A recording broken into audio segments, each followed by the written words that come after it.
देखिए, कल इस देश के सर्वोच्च न्यायालय सुप्रीम कोर्ट के द्वारा बहस के दौरान जो बातें छनकर बाहर आई, मुझे लगता है कि अब विपक्षी दल और कांग्रेस को इस देश के मतदाता से माफ़ी मांगना चाहिए। जिस तरह से भ्रम का जाल और अफवाह फैलाने का प्रयास राहुल गांधी जी और इंडी गठबंधन के नेताओं ने किया, अब उनका पर्दाफाश सुप्रीम कोर्ट के द्वारा भी और आम मतदाता के द्वारा भी किया जा रहा है। और मैं तो कहता हूं कि जब ट्रेन खुला ही नहीं है तो पैसेंजर को सीट नहीं मिला, ये पहले बोलने का क्या मतलब है। 1 सितंबर तक दावा आपत्ति, किसी का भी नाम जोड़ना हटाना और हर चीज़ के लिए चुनाव आयोग ने अपना दरवाज़ा खोल कर रखा है। अगर किसी भी दल को कोई आवाज़ उठाना है तो वो 1 सितंबर के बाद ही उनको उठाने का जो है बात करनी चाहिए।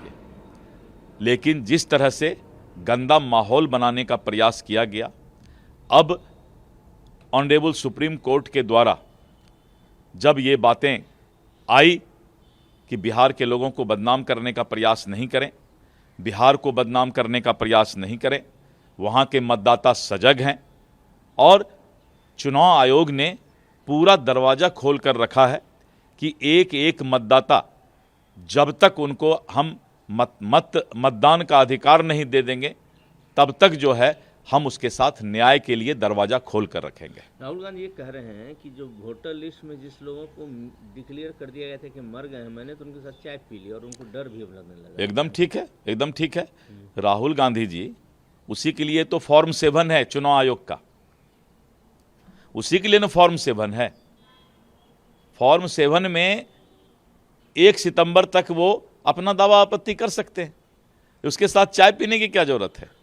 उसको आप फॉर्म 7 दीजिए ना, अपने BLA 2 को, अपने लोगों को, अपने पार्टी के लोगों से, वैसे मतदाता को 1 सितंबर तक मदद करके चुनाव आयोग ने जो दरवाज़ा खोल कर रखा है कि सभी मतदाता को हम अधिकार देंगे, तो आप ये सब नाटक नहीं करके सीधा उनको फॉर्म 7 दीजिए और उनको मताधिकार के लिए, मतदान के लिए, मतदाता बनने के लिए उसमें जो है आपकी भूमिका होनी चाहिए।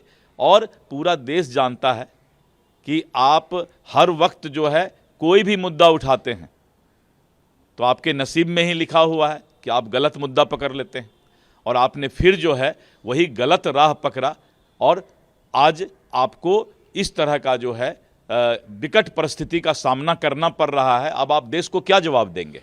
सोनिया गांधी का नाम वोटर लिस्ट में नागरिकता मिलने से पहले ही आ गया था, बीजेपी ने बहुत। अब इसका जवाब तो राहुल जी को देना चाहिए। जैसा हमने सुना है, देखा है, तो ये तो राहुल जी और सोनिया जी जवाब देंगे। बीजेपी जिस तरह से विभाजन हुआ था, वो जो खतरनाक माहौल था, उसको एक हॉरर डे मनाने की तैयारी में। देखिए, 14 तारीख को, 14 अगस्त को जो विभाजन विभीषिका है, जिस हालात में हिंदुस्तान का, भारत का बंटवारा हुआ, वो विभाजन विभीषिका इन्हीं कांग्रेसियों के चलते हुआ था।